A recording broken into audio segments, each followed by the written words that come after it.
The Astros had a championship caliber team playing fair. There's no question.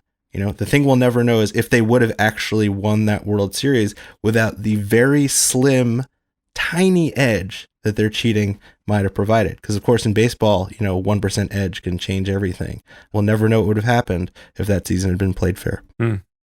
That and so much more coming right up on today's episode of The Pod Spotter.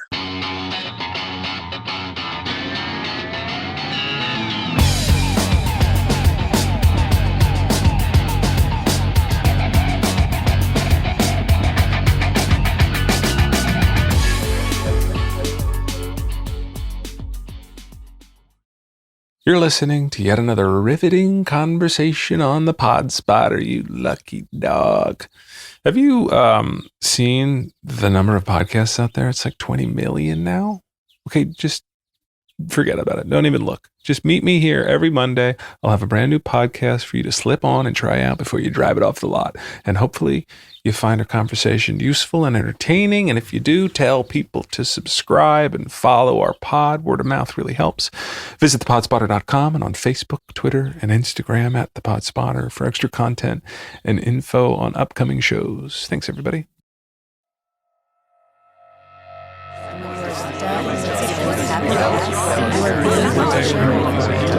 Then you like what you see.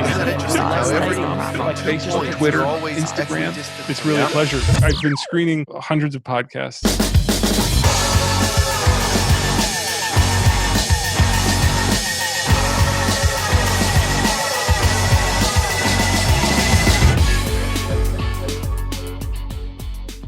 Still, it really doesn't matter. After all, who wins the flag? Good, clean sport is what we're after. And we aim to make our brag to each near or distant nation whereon shines the sporting sun, that of all our games gymnastic, baseball is the cleanest one. It was a poem published on October 2nd, 1919 in the Philadelphia Bulletin that would quickly prove ironic, as readers would have recited the lines while suspicion and conspiracy surrounded the game of baseball. The Black Sox scandal was the talk of the day some 100 years ago, as 8 members of the White Sox were accused of throwing the World Series against the Cincinnati Reds in exchange for money. Despite grand jury acquittals, 8 men would be permanently banned from the game of baseball for their part in the scandal. Books, songs, films, plays, and everything else would be written in the aftermath to help understand the disappointment our nation felt over our beloved pastime being tarnished by greed. The collective post-mortem would reveal a miserly manager known for underpaying players. He was so famous for being too cheap, he was even known to not pay the laundry bill to clean the players' uniforms. Fast forward a century, and once again, the cleanest game of baseball is engulfed in controversy. This time, a sign-stealing scandal surrounding the Houston Astros, causing many fans to throw an asterisk around their 2017 World Series victory. And here we stand once more in the aftermath, left to wonder, not did this happen, but how and why? And what better place to turn than the hit podcast The Edge, a 6-part documentary podcast presented by Cadence 13 and Prologue Projects, following the best-selling author of Astro Ball, Ben Reiter, as he investigates the cheating scandal that tarnished the Houston Astros World Series win. In his audio autopsy, Ben identifies the 5 key elements that combined to cause the biggest scandal to enrage the sports world in over a century. Ben, thank you for being here, and thank you for sharing this wonderful podcast with us. How are you? I'm good, Zach. I have to admit, I thought that you had written that poem. I was very impressed. I was not aware that this was a century-old poem, so I was going to give you a lot of credit right off the top here, but I did enjoy your reciting of it for sure. I practiced all week, I think. I could tell. Yeah, I do a little poem noodling in my spare time, a big whoops. Really fun time to be listening to this pod. Obviously, baseball is back. It's open. Fans are in the seats. And so it's been just really fun to revisit this whole controversy of the Astros cheating scandal of 2017. But Ben, why don't we start with just an introduction from you? You are an author, a journalist, a podcaster, but how do you introduce yourself to people that you meet at the ballpark?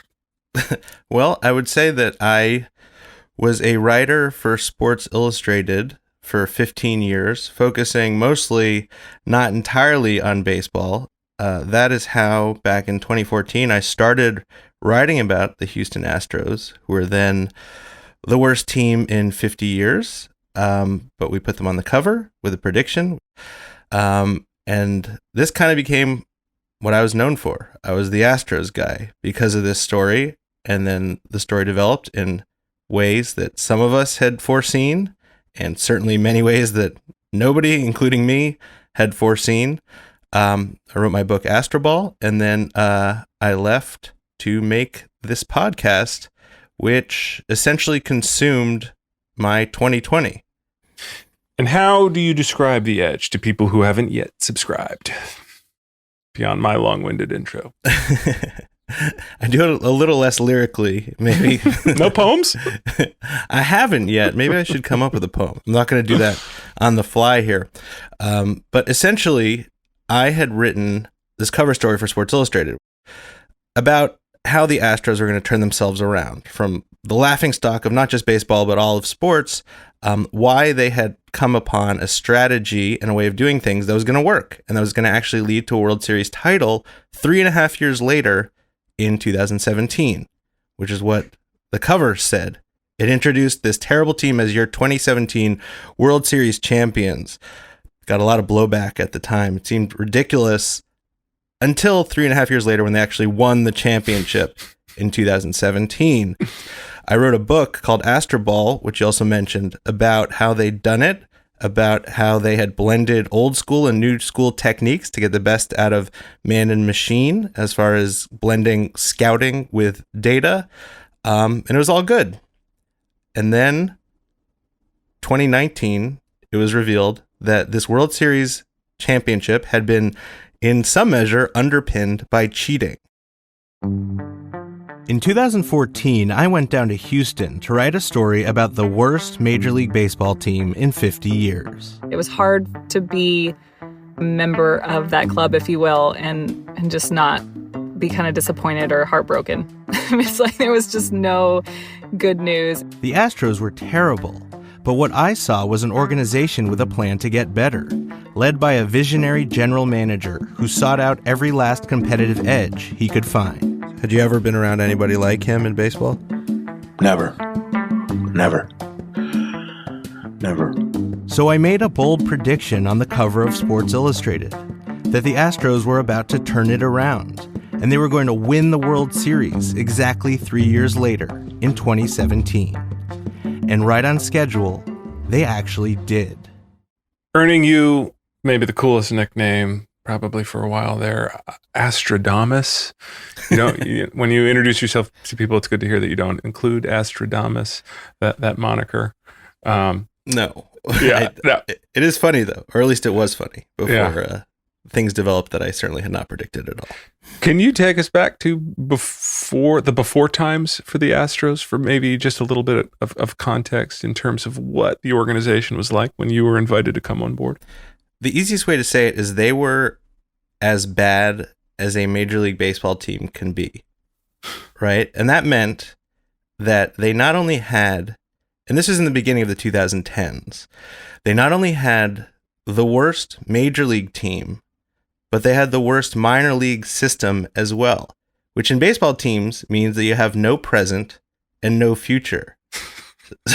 So what do you do about that? Well, the Astros hired a new general manager named Jeff Luhnow, who was the scouting director for the Cardinals, which meant that he was in charge of their amateur draft and things like that.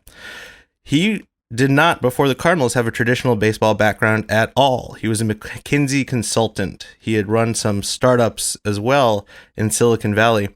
And he came in and he said, you know what? We're going beyond Moneyball here. We're going to be the most data-driven organization in the history of sports. Every single thing that we do, no matter what, is designed to find an edge. Every decision. And when you're trying to build a baseball team, it's thousands and thousands and thousands of decisions piled on top of each other over the course of days, weeks, months, and years. And part of this program is that we're going to be unsentimental about it, right? Like, this is going to mean that we're going to lose even more for a couple of years before things get better, because we're not going to waste our resources on trying to turn a team that's 40 games under 500 into one that's 30 games under 500. That's not the goal. The goal is to win. And he stripped the thing down to the studs and started building it back up. And I kind of came in after speaking with Luno and saying, I'm interested in why you guys are so bad. Will you kind of open up to me a little bit and show the world what your plan is, even if you have a plan? And he said, I think I can do that. So I kind of embedded with the Astros in 2014 for a few days. I sat in on their meetings. This is something that sports writers can't do. This is a very rare opportunity. The only thing I promised was I'll come in with an open mind. You guys are getting killed across the country, across the sports world. I just want to see what you're doing. And I think he was confident enough in the program that if he showed me that I might see that they were onto something. In fact, they talked about finding more than just an edge, more than even a cutting edge. They were going for the bleeding edge. You stretch a double into a triple and you have to slide in the gravel and you cut your elbow and there's a little bit of blood involved. If you're a base runner and you never try and stretch a double into a triple, you're being very conservative and you don't want to get thrown out. And that fear of getting thrown out prevents you from taking what can be really rational risks. As long as you make it 70 to 75% of the time or higher, you're actually creating value for the team in terms of runs and wins.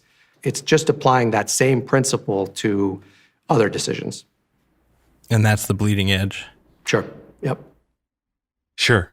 Yep. He sounds like such a statistician. Like, he sounds it is very, as you described, he's data driven and all he cares about is the numbers and efficiency. He's a very, very analytical thinker, obviously.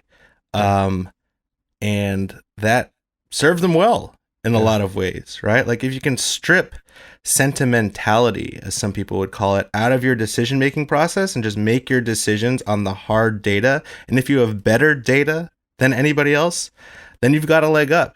But one of the questions, as kind of this great program turned into a scandal, was, does that process mean that you're missing important things as far as ethics and even emotion, right? Like, don't these things matter? And did the overlooking of them in some measure lead to destruction? I want to get into the mechanics of that scandal, which led to destruction a little bit, but maybe we should just talk about, or have you talk about just the nature of sign stealing in general, in terms of what is legal and what is not legal, or what there has been a history of. Well, the poem you read at the top was kind of funny to me because it paints this picture of baseball as this incredibly ethical sport in which the lines never crossed. That's never been true, right? That's kind of this fantasy version of baseball. I'd say a more popular saying about baseball is, if you're not cheating, you're not trying. Like in so many industries, but specifically baseball for some reason. The first documented case of sign stealing professional baseball happened, I think, in 1876. Okay, when one team had a telegraph box set up on a pole over the field and were using field glasses to steal a catcher's signs. Now, for people who aren't, super into baseball, essentially what happens is the catcher puts down a certain pattern of fingers between his knees, right? Like a 1. If he puts down a 1, it's a fastball. If it's a 2, it's a curveball, etc. And then that's how the pitcher knows what pitch to throw, right? It's more complicated than that, but that's the simple version. And he does it using hand signals because it's supposed to be a secret. Because if the hitter knows what's coming, he's going to be ready for it, and he's going to have a much better chance of hitting it. This is how pitches have always been communicated, almost, at least since 1900 or something like that. But ever since, as with any secret language, Zach, ever since people have been trying to use it, other teams have been trying to crack it, using field glasses, using telescopes in the outfield, using all sorts of crazy schemes. And it's always been kind of accepted in baseball. But what changed is all of a sudden we had all this new technology everywhere that allowed sealing of signs to be much easier. You didn't need these like telegraph boxes or anything. You just needed a video camera and you just needed some screens, and you got feeds everywhere of the game. And it became very easy and very tempting for opposing teams to use that to steal signs. The Astros took it much further than anybody else, ethically and technologically, in that they set up a video screen just behind their dugout based off a camera feed zoomed in on the catcher, and players there would hack the signs essentially, and to communicate them to the batters at the plate, they would bang on a trash can. This is what they did, okay? If there was no bang, it was going to be a fastball. If there was a bang on the trash can, it was going to be an off-speed pitch, like a curveball, which is kind of funny. You know, there are some tragic elements to this story, but it's just fundamentally funny that the most technologically advanced team in the history of baseball, their sign-stealing scheme was based on banging on a trash can.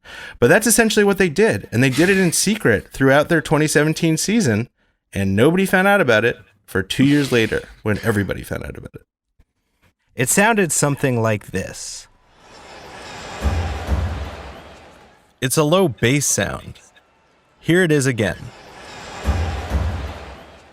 It was the sound of a secret. The sound that would disgrace the Houston Astros. It was the sound that would spark the most explosive baseball scandal in decades. And it was the sound that would send me on a search for answers. What had the Astros done? Who in the organization had known about it? And when did they know it? What did it say about them as a team and about baseball as a whole? And why had everyone, including me, missed it entirely? I love that. Somebody did a nice job there, using the thud to bleed into that little hype up music for you. That's good work. That's good podcasting. The thud. Oh my God. When you hear it, like you said, the first time, you're like, I think, well, one of the quotes is, "This isn't Mission Impossible. This is Flintstones," or something like that. But there are some, as you mentioned, some high tech elements to it. Like the cue is the trash can, but as you mentioned, there was it's their own in-house camera in center field. Is that right? It's not the broadcast feed that they were watching. That's right. It was their own in-house camera, but it was not a secret camera. It was permitted by Major League Baseball to be there for training and scouting purposes. They just weren't supposed to be using it kind of contemporaneously in any way.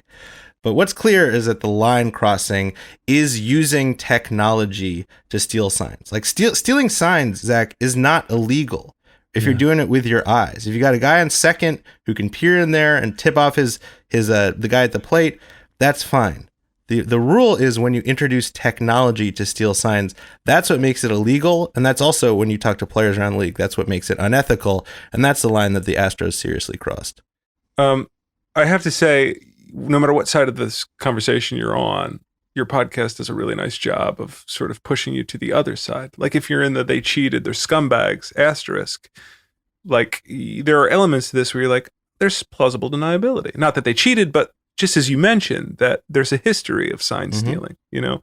And if you're in the camp of like, come on, everybody does it, everything's fine, you're going to listen to this and be like, oh, they're scumbags, like for sure scumbags. And you sort of start us in that they're scumbags camp with the story of Mike Bolsinger, one of the pitchers who just got shelled as a result of the trash can thumping.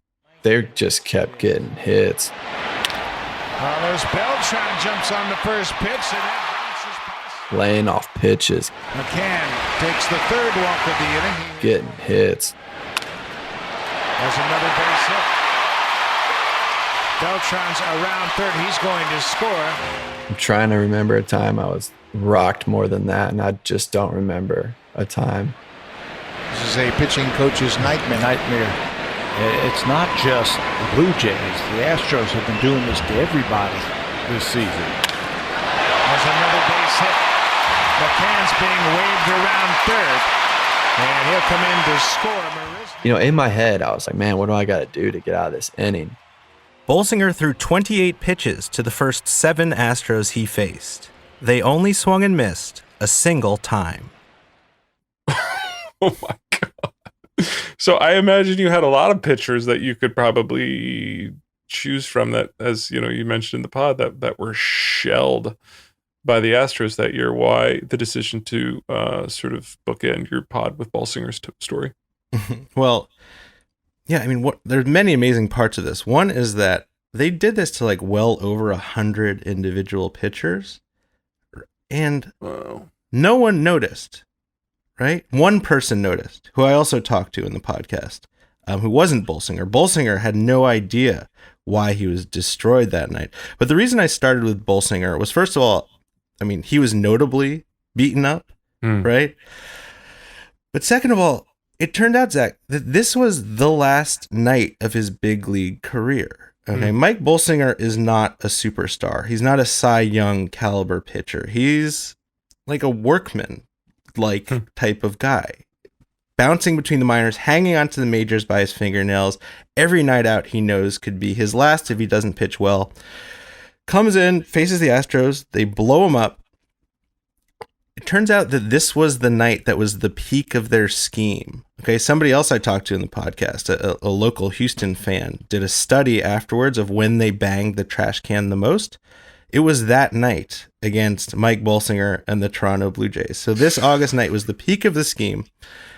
And it also ruins the guy's career. Like, he's shelled, he goes back into the clubhouse.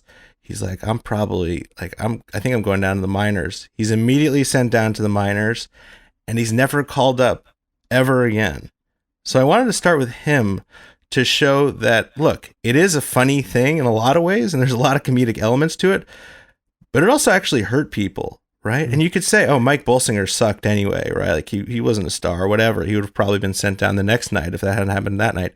But that's not what happened, right? Like, he was on some level cheated out of another chance. And a quick Google search will reveal that he's still in litigation for this, but that no other, you mentioned 100, but no other names have joined the lawsuit. That's right. What do you have an update on Balsinger, or it looks like it's just still caught up in litigation and no one is backing him up? Why no other pitchers? Why have no other pitchers come forward, in your opinion?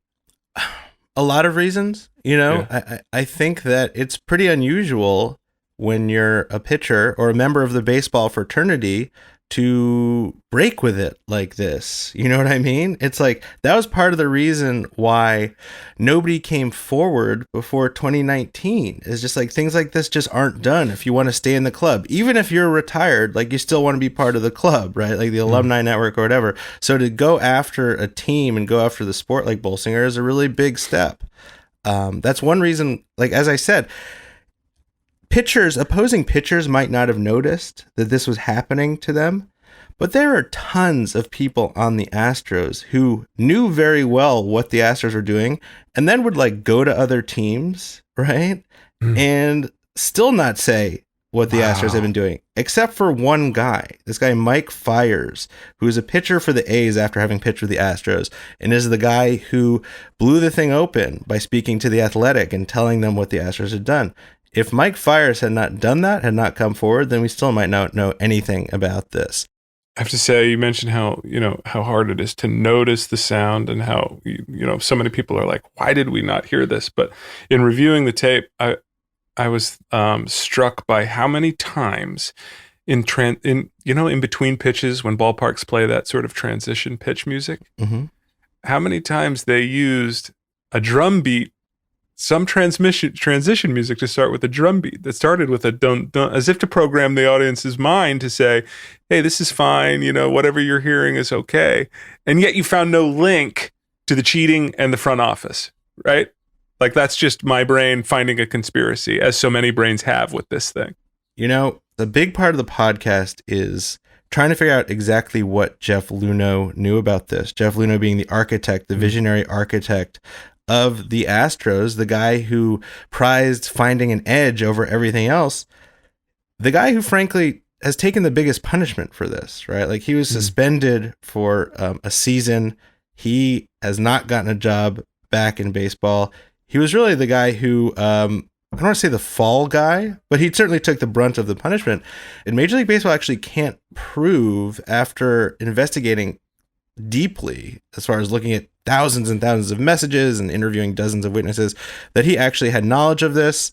He certainly did not design the program. But a big part of the podcast is kind of investigating the culture he created and the responsibility or culpability he has for what happened beneath him.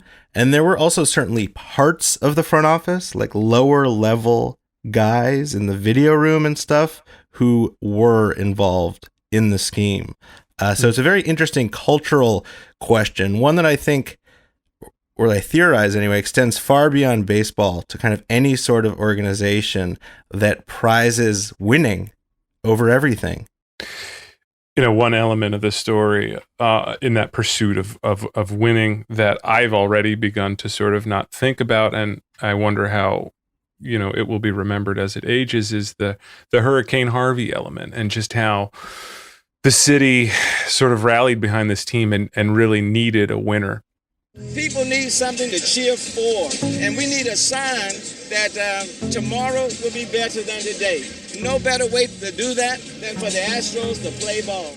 On September 2nd, 30,000 fans made their way to the ballpark through watery streets. Thousands more watched in shelters or on TVs hooked up to generators.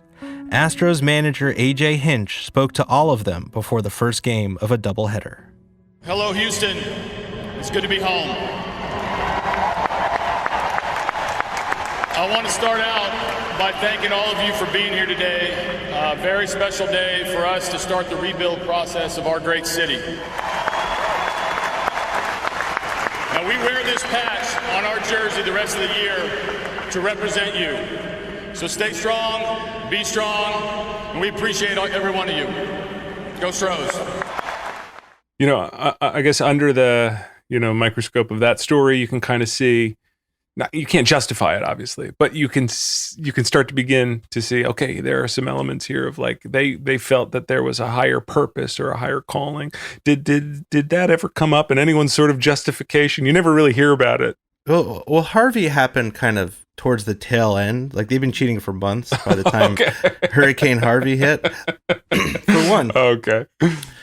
But what it did do, as part of the narrative, was make this 2017 Astros team seem like a team of destiny. Seemed like it had this magic to it. And look, I'm somebody who's naturally skeptical of narratives like that, particularly involving sports. Like when Hurricane Harvey hit, obviously a terrible tragedy, and people were saying, we need the Astros to come through now.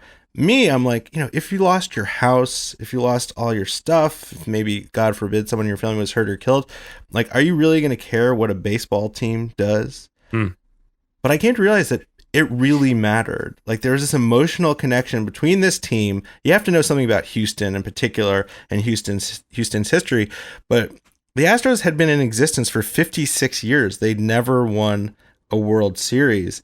And now, for a lot of people anyway, this was like the reason to hope, the reason to like latch onto. People were watching these games in their kind of like stripped down, water damaged houses, watching on TVs powered by generators. There are all these amazing photos from that time and that World Series run. So it just seemed like this incredibly magical, almost dreamlike event that the Astros actually came in and won the World Series after the city had been battered like that.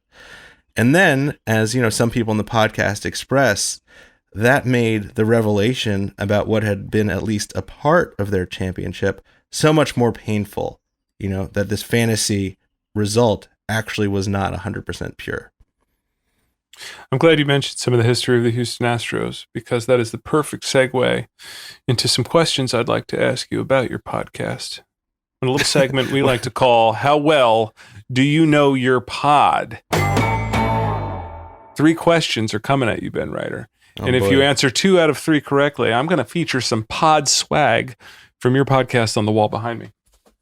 This Edge lunch pail for all the bowl singers out there, those working baseball players, those pack their lunch baseball players. I'm going to feature this on the pod wall behind me if you get 2 out of 3 questions correctly on how well do you know your pod. We'll see how this goes.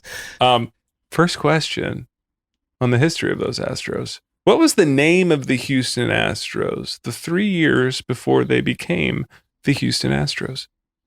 It was the Colt 45s. Let's have a listen. For the first 3 seasons, they were known as the Colt 45s and played outside, in misery, as the architectural marvel that had clinched the judge's bid for an expansion club rose next door. God bless America, the Colt 45s. Hard to imagine them still being called the Colt 45s today. Probably wouldn't have made it past the 2000s. No, certainly not. All right, 1 out of 1. Kicking butt here. Let's move on to question number 2. What is the Ralph Waldo Emerson quote you pull from Succession? I think it's, an institution is the lengthened shadow of one man. Let's have a listen. I've been thinking a lot about one famous quotation, mostly as it relates to things far bigger than baseball, but also how it relates to the Astros. It's a Ralph Waldo Emerson quote, and I know that because I looked it up after I heard it on Succession. An institution is the lengthened shadow of one man.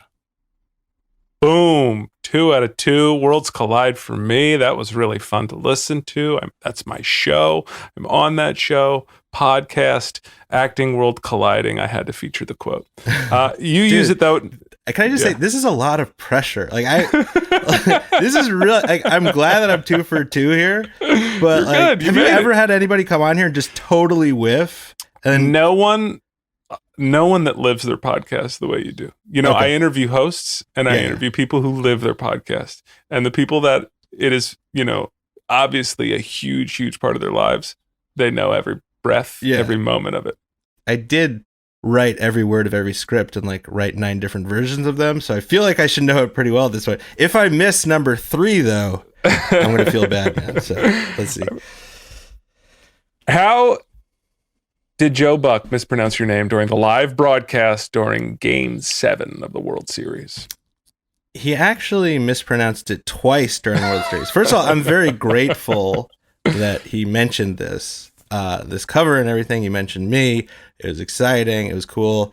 But I think earlier in the series, he'd said Ben Reiter, which is not an unusual mispronunciation of my name, Reiter. And then, I tried to get word to him, it's actually Reiter. Thanks so much. So grateful. And then Game 7, this crowning moment, he said Reiter again, but that's fine. I didn't really care ultimately. It was a small part of it. And, Joe Buck ended up writing a blurb for my book. So I'll nice. Well, thank you, Joe, for that. Or yeah.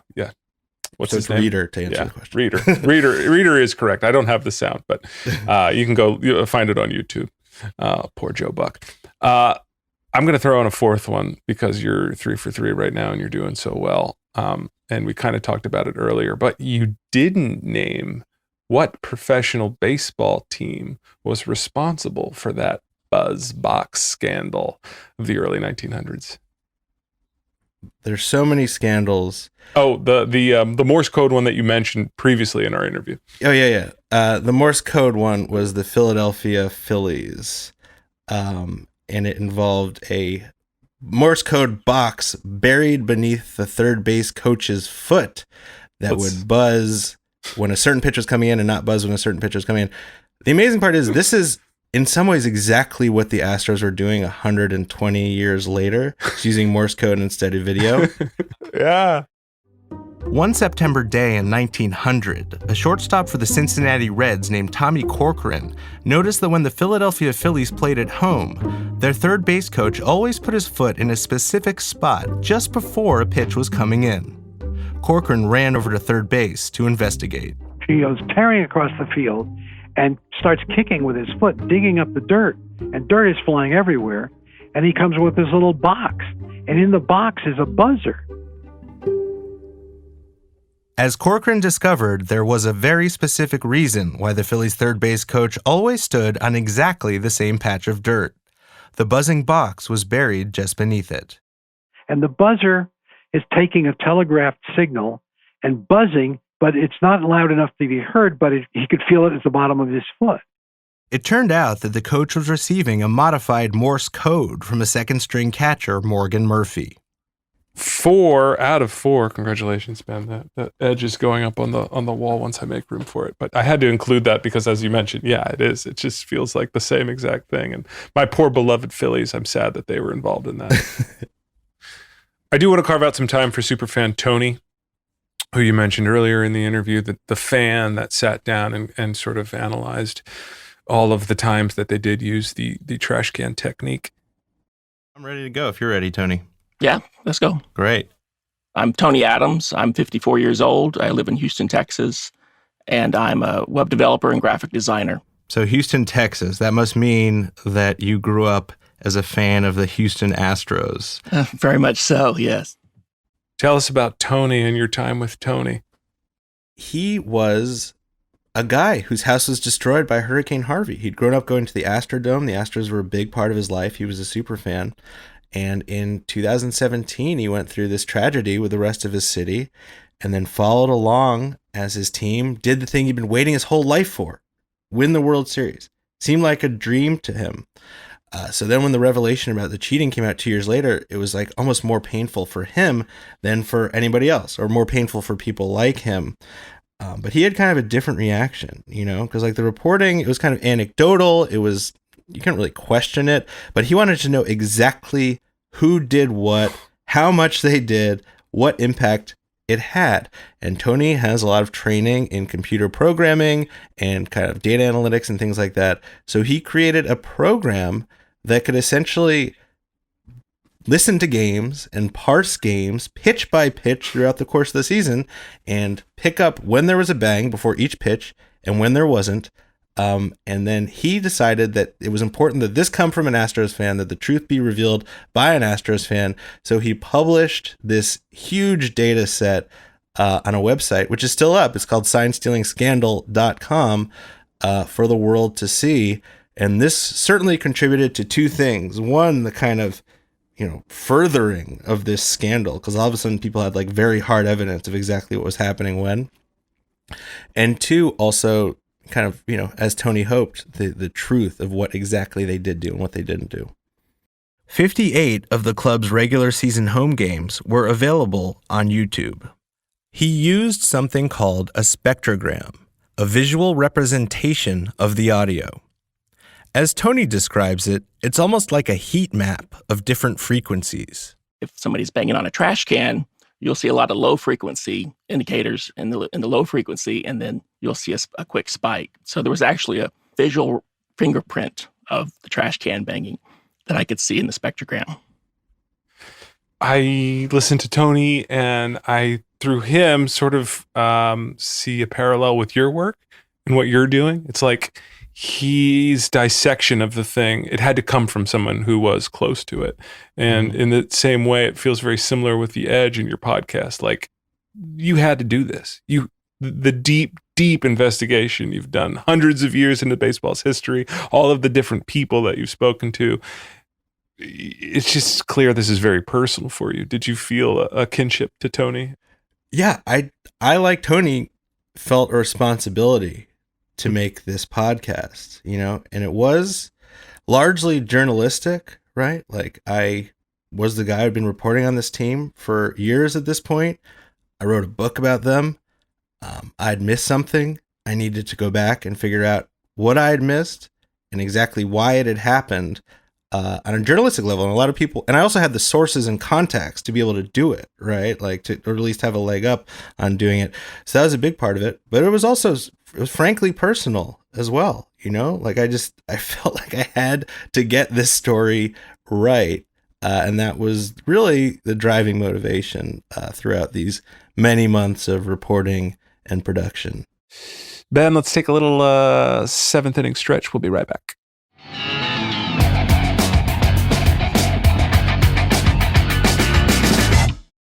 You wouldn't buy a car without driving it or go on a date or two before marrying someone. So why not join me every Monday and sample a podcast before you make it all official and add it to your library? Commitment free, no strings attached, just you, me, and the host of an exciting new podcast. And if you haven't already, please review on iTunes. Check out our fancy website at thepodspotter.com and tell our fellow lovers of pods out there what we're doing here. We're playing the field. We're listening to everything. We are polyamorous.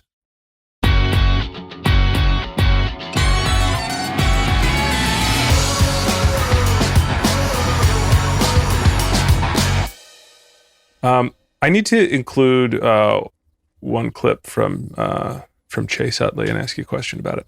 Mm-hmm. Hey guys, we're obviously playing in the World Series.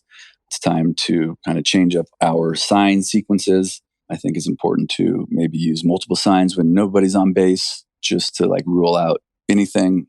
Utley spent much of the series on the bench, trying to catch the Astros cheating. You're looking in the dugout, you're looking at their first base coaches, you're looking in the outfield, you're looking in their bullpen, you're like looking for anything that could be a clue what they're doing.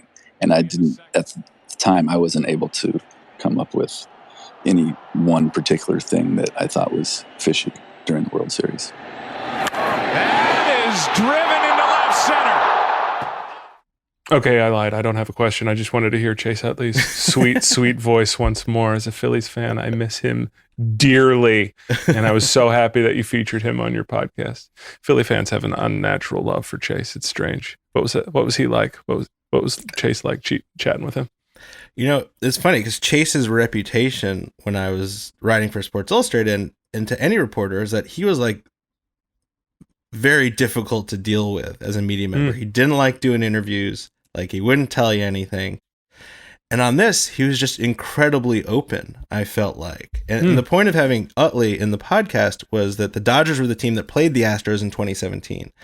And I wanted to know, did you have suspicions that this team was cheating against you? And he basically says in the podcast, yes, I did. Like, I knew he was the veteran leader of the Dodgers, the savvy guy. He's like, yeah, their at-bats just looked like they knew it was coming. And I spent hours and hours trying to figure out how they were doing it. I couldn't figure it out. It was like almost this like detective story. He does say that he thinks that, you know, during the World Series, what they were doing was minimized. Because this is a big question. You're like, was this a legitimate World Series win or not? You know, as he said in that clip, he told his pitchers, like, we got to mix up our signs a lot. Like, we got to make it really hard for these guys.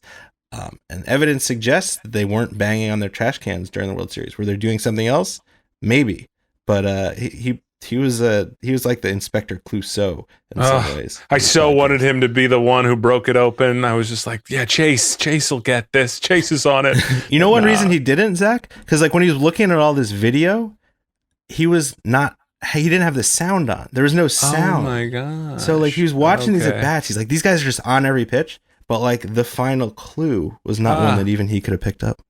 And so I want to just say now, spoiler alert, I want to just go over the 5 key things that you identified in your podcast. If you want to go listen to Ben's podcast before you hear his 5 key identifying markers for why and how this happened, this is the time to stop listening and go binge his 6-episode pod. It's shorter than a baseball game, I promise. Go listen to it, enjoy it, and then come back and listen to the end of our conversation. But I wanted to ask you about the sort of pie chart of the 5 key things that you identified. The sign stealing is an age-old practice, right? That no person has ever been punished for in baseball.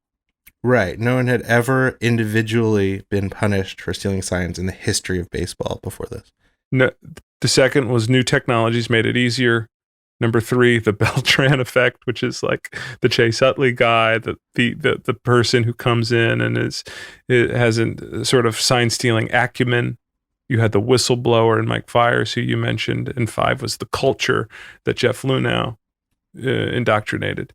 So what in the pie chart of that do you think would be like the sort of biggest, this is why this happened here? Oh, man. I mean, look, perfect storm is an overused metaphor, right? Yeah. But I do think it's a situation in which you removed any one of those factors, this wouldn't have happened like this, right? So which is the most important? I would tend to think number 5, right? The culture, this like edge over everything culture. But if you had that culture and you never brought aboard Carlos Beltran, who like knew so well how to do this and had all this influence in the clubhouse to get younger teammates on board, then it probably wouldn't have happened, right? Like if you didn't have Mike Fiers, this like very rare whistleblower in baseball, speak out, then nobody would have known about it, right? Like if baseball had not had this long tradition of sign stealing, and to be clear, sign stealing in baseball, it's always been kind of like a wink thing. It was always kind of like, yeah, you want a good sign stealer on your team, like wink, like, oh, this doesn't happen here, but that's how it was. And this was just kind of this like weaponized, ultra optimized version of it. Jeff Luna and his culture probably being the biggest, and yet he was completely shocked when the story came out?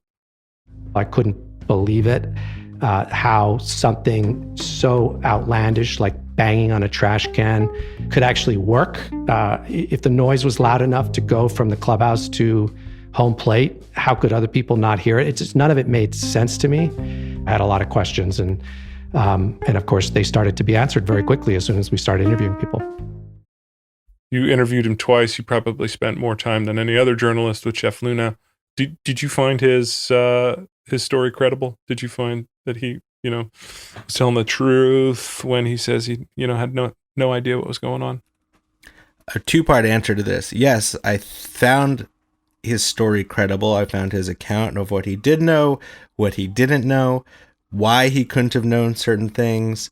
All of that I found credible. What I pushed him on a little bit, and what I kind of talk about in the podcast, is that I think that he is kind of a little easy on himself, maybe, as far as the question of should he have known, right? Like, he's very clear that he did not know that a lot of this stuff was going on, if any of it. But should you, as the head of an organization, or at least, beneath the owner, Jim Crane, who we get into the podcast a little bit as well, should you have known, and do you bear significant culpability for this stuff that's happening if you didn't know, and if you created a culture that in part kind of inarguably contributed to this? That's kind of, in some ways to me, a bigger question almost than did he actually know. It's so funny how you see this now in so many other industries. You hear about the signs hanging in Facebook, move fast and break things. This is like the modern day business model, to just get forgiveness, not permission. And there are certainly elements to the downfall of the Astros that you can apply to other areas of industry. I think this podcast isn't just a baseball one. It has universal application for sure. Well, and also we see it a lot increasingly. Maybe we always have, that the guy at the top tries to kind of insulate himself from the things that perhaps he incentivizes people who are working for him to do, whether this is in government, whether this is on Wall Street, whether this is in tech, all over the place. Was there a moment your mind was changed in your reporting on this podcast? I'd say I came away being much less certain. Well, I was never certain that Jeff Luno knew about this, right? But I certainly came away believing, and after, this is not just my opinion, this is after speaking with many, many people, both on tape and more off the record, who, couldn't record for various reasons, but I interviewed, believing that Luno actually probably did not know about this. And that was a surprising conclusion for me, because it seemed improbable, as it probably seems improbable to most people who have followed this story all along. Ben, we are now one full week into the new baseball season. What are the storylines that bleed over from your podcast that we should be watching for, other than just, watch the Astros? Well, the Astros are, by most measures, the hottest team in baseball. And look, one thing that I don't do, and one thing that a lot of people do, especially Astros fans, who I hear from a lot, are say, look, last year, the Astros had a terrible or very mediocre regular season, and then they made the American League Championship Series and almost made the World Series. And Astros fans would say, look, this proves, obviously we're no longer cheating before. This is almost like proof of concept that we were a championship caliber team without having cheated. And same this year, look, we're not, obviously there's no trash can bang going on now, and we're 5-1, such a talented team. First of all, I don't think that it is proof necessarily. I don't think there's a connection. But one of the tragedies of the whole thing is that the Astros always were a championship caliber team, even back in 2017. This is why I made this podcast with, among other people, Leon Nafok and Andrew Parsons at Prologue Projects, who made Slow Burn, is how they started. Slow Burn Watergate, Slow Burn Clinton impeachment. Now they make a show called Fiasco and a bunch of others in their own company. And when I was planning this podcast with Leon, he's not a big sports guy, but the parallels with Watergate are significant, right? And that Richard Nixon was undoubtedly going to win that election, even if he didn't do anything, right? No Watergate break-in, no anything. He was going to win. The Astros had a championship caliber team playing fair. There's no question. The thing we'll never know is if they would have actually won that World Series without the very slim, tiny edge that their cheating might have provided. Because, of course, in baseball, 1% edge can change everything. Is there, I don't want to get too into the micro, but are there players whose batting averages have just fallen off the edge? Sorry to use the edge. I mean, yes. Like last year, Jose Altuve, right, who was an MVP a few years ago, had a really bad season, and everybody's saying, look, like this means that he can't win without cheating. First of all, Tony Adams' work suggested that Jose Altuve was like one of the few guys who actually didn't participate in the trash can banging thing. Although some people believe that he was wearing a buzzer, which is something buzzer theory, right? Right, no proof of. But again, baseball is such a complicated ecosystem, and there's so many factors going into every single outcome that to just try to draw a line from A to B is just not how it works. And you don't spend much time on the buzzer, and you don't spend much time on it. There was like a whistle theory at one point. You don't really talk about the whistle theory. It's primarily just, let's talk about the trash can. That's the it's the trash can, and then it's also the, there's the second cheating thing, the code breaker thing, which we don't have to get into here. But save it for the pod.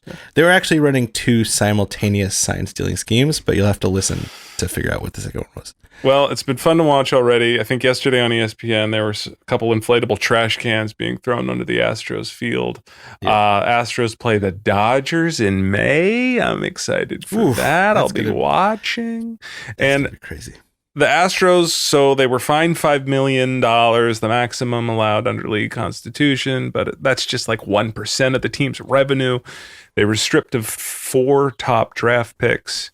They were not stripped of the World Series, and no players have been punished. And so do you expect us to see more player-on-player vigilante tactics, like, pitches being thrown at heads and all that stuff? Should we pretty much expect the same thing out of 2021, since the 2020 season didn't have fans, so there were a couple instances, but emotions were not running hot, and the microscope wasn't on baseball for 2020. We skipped a whole year for them to be punished. It was going to be brutal if there were fans in the ballpark for the Astros last year. Then there weren't.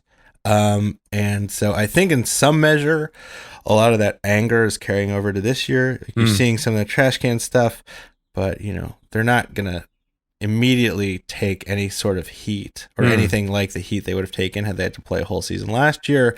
But, as somebody says in my podcast, like, this is something that will be with these guys for the rest of their lives. Right or wrong, everybody who's a member of that team, no matter what they do now, will always be associated with both winning a World Series title and also trash cans. Nevermore has this question been appropriate. I have a Hall of Fame question that I do every week. Do you have a sound or anything, a noise or a song, something from your podcast that when the inevitable podcast Hall of Fame is built, probably in Coopertown, right next to the Baseball Hall of Fame, as guests walk through and they come to the Edge kiosk and there's a little red button, when they press that button, what sound would you hope to come out over the speaker? You kind of mentioned it at the top, but those thumps, right? that lead into our theme song. Those low bass thumps. That's what I always think of when I think of this, the sound of the show. I don't know. I'm with you, man. I love that thing. I think that was like a stroke of brilliance to use that for this show. Anything to plug? Anything coming up? No, nothing to announce yet. Okay. This is a concept of the edge of what drives organizations to go too far. Great. That applies throughout sports and also out of sports. So we're kind of developing a potential season 2, but nothing to announce yet. Great. Okay. It's good to know. This might not just be a one-off. I do have to ask about the 2-parter 6 episode. Why isn't it 7 episodes? Why is it 6.1, 6.2? Because it really is a finale, like thematically, but it's also there's a dividing point there at the end of the first episode, and frankly, we didn't want to release a finale that was like an hour and 45 minutes long, so it's just more digestible this way. It could be 6 and 7, it could be 6 part 1. It's more a matter of like the narrative is really one arc between those two episodes. At any rate, it's a great listen, guys. Go and check it out and subscribe and tell all your friends and people to subscribe and listen to it as you watch the Astros play the Dodgers this year. It's going to be fun. It's the last 5 minutes of our podcast, Ben, and you probably don't know this because you've never listened to the last 5 minutes of any podcast, let alone ours. But at the end here, I just leave this up, for talking about whatever. No one is listening. They've finished their chores or they've fallen asleep. So use this time to get anything you'd like off your chest. Tell off a former lover or a former boss, or just talk about what you've been up to lately, messing around the house. And I could go first. I usually try to tie it into what we're talking about. I could tell my Matt Harvey story. And that's about a time I was, in the old world, I was at a part-time poker dealer gig. And I would deal at, some private clubs in and around Manhattan. And Matt Harvey came and sat in on one time. This was at like the height of the Dark Knight. He was the pitcher for the Mets. And he came in with like this tall 7-foot, just victorious, like didn't look like, just so hot that she didn't even look like like she was almost ugly. She was so beautiful, like that's not even the same species as the rest of us. Just beautiful gal. And he came over and he was like, "Oh, what are you guys doing?" And told him we're playing poker, and he wanted to sit down. So he asked for a seat and he came and he started playing cards with us. And we got about like 10 minutes in and he looks over at his date, at his gal, and kind of looks back at us and is like, "I just met her. Hope she likes poker." And then just like continued playing for like an hour and a half as like this gal just like kind of hung out in the corner waiting for him to be done playing poker. It was the weirdest thing. So Matt Harvey, not a great first date guy. I'm just gonna throw it out there. I'm gonna break that here. Apparently not, but yeah, he's still pitching. You know that? He's like a starter for the Orioles. Whoops. Seems like a guy who whose career ended like 5 years ago. Yeah, I thought he was playing in Mexico. No. Is he good?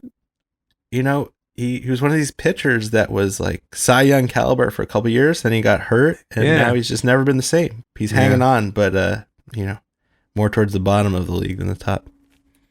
Well, hopefully it doesn't come up against the Astros. Anything for the last 5 minutes? Anything you'd like to get off your chest or talk about or discuss? Yeah, the big thing that happened to me this week, and you've probably heard this before, is that I got vaccinated. I got my first shot. Congrats. Of Pfizer. And so that was great. Obviously, I'm feeling very optimistic about that. But especially as somebody who spent so much time kind of diving into, corruption and stuff within organizations. So the experience of getting vaccinated was like one of the most positive things I've had in recent months, obviously, maybe in the past year, because I went to the Javits Center here in New York City, right?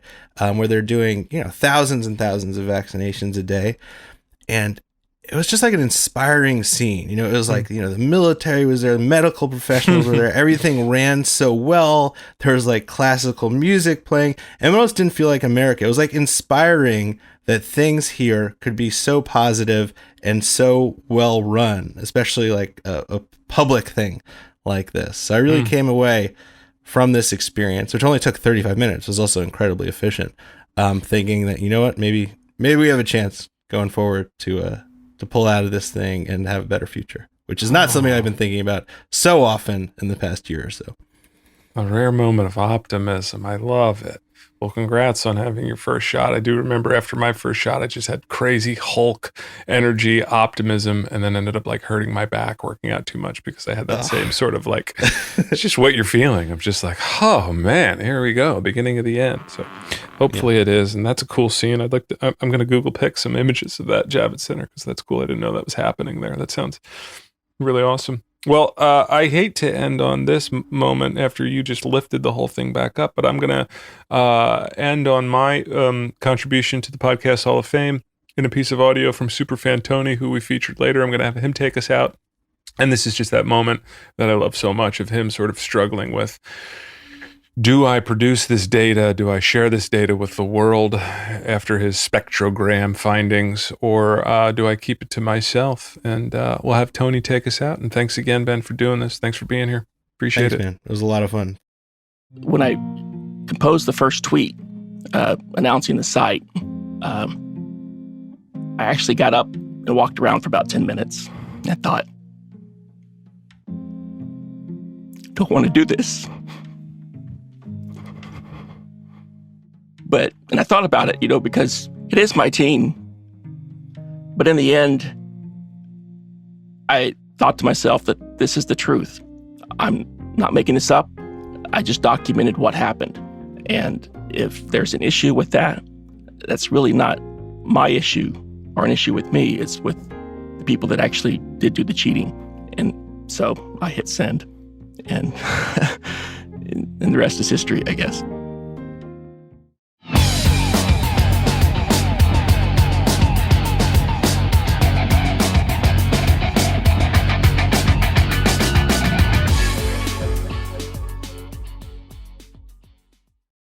We're always looking for new suggestions on a fresh batch of pods.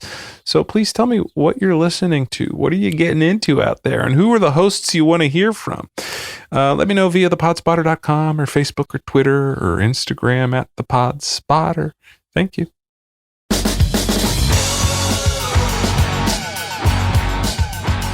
This has been Zach Robinos. The Podspotter is created by the Price Brothers, produced by Oink Inc. Radio, associate producer Tori Adams, and is recorded and produced at Baker Sound in Philadelphia.